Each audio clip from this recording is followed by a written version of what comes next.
Hi everyone, it's Derek from the iReady podcast here, and this is my reaction to the 7-1 defeat against Liverpool in the Champions League Group A Game 4 tonight.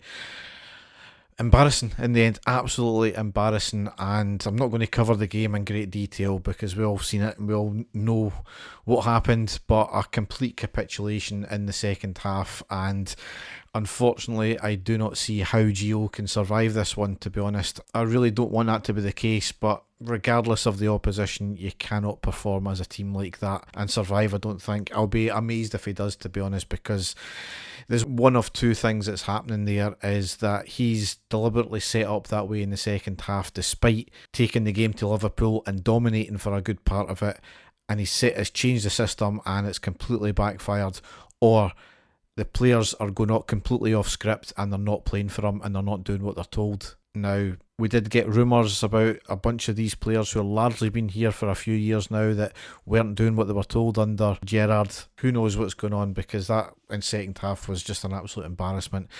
We made one change from the St Mirren game. We lined up McGregor, Tavernier, Lundstram, Goldson, Jack, Cholak, Kent, Davies, Sakala, Barisic and Arfield. On the subs bench we had McLaughlin, Yilmaz, Davis, Matondo, Sands, Morelos, Wright, McCrory, King, Devine and Tillman.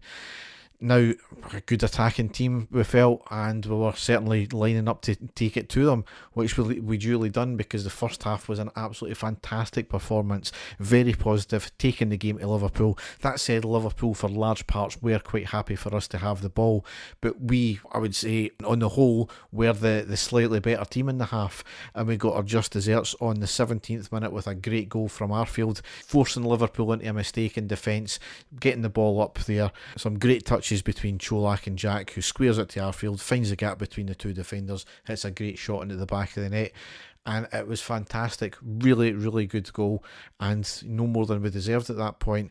We let Liverpool get back into it on the 24th minute. It was a corner in from the near post, a simple header in at the near post, Tavernier not covering his man properly, and once again, no man covering the post. What is the point? How many goals have we lost from set pieces this year, especially goals that could have been avoided if there was just a man on the post? How many more times do we need to say it to Gio? That is something that even fan media have pointed out in press conferences, and he's still refusing to do it. Liverpool probably were the better team for about 5-10 minutes after that. They upped their game, they were on top. They never really bothered McGregor though. We started to take more control in the later part of this first half, and then we rounded off with a really good chance with Sakala on the right wing. Lovely drop of the shoulder, speeds past his man, gets into the box, cuts it back, and then there was a shot, but the defender had a great block and cleared. Arguably though, maybe the turning point of the game for us though is that Goldson had to hobble off just before half time in the 44th minute, and King came on. So really we were looking for more of the same in the second half. We've shown that we can take the game to Liverpool, but it was a complete capitulation in the second half. From minute one, we just did not look the same team that finished the first half. I'm at a loss of how bad that was, because just it was so easy for them. I don't know if it was missing Goldson at the back there. It's maybe being harsh on King there, because there was a lot of other players that were making mistakes.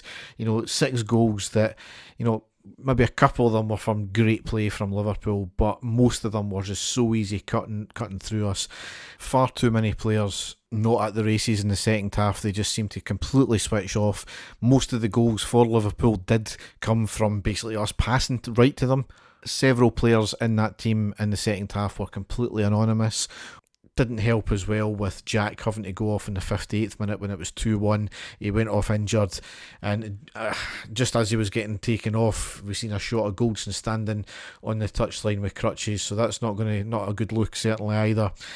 Then it went 3-1. Then it was just backs to the wall effectively for the rest of the game. 4-1, 5-1, 6-1, and then 7-1 with a VAR check. And what was the sickener is that Salah wasn't starting the game. He came on as a sub, and within 6 minutes he had scored 3 goals. Yes, he's shown his quality, but we made it so easy for him. And I know there's a massive gulf in quality between our level and Liverpool, but the way we were making it so easy for them, Walter Smith's team never got embarrassed this bad against a world-class Juventus. And that was seen then as the benchmark of embarrassment for us in Europe. Tonight, unfortunately, has eclipsed that. Absolutely eclipsed that. And as I said, I don't know where the manager goes from there. We are certainly not at Champions League level. I get the financial difficulties, but how can we go from a first half like we did? Granted, maybe Liverpool weren't at their best, but how can we go from a first half like that to a second half like that is beyond me.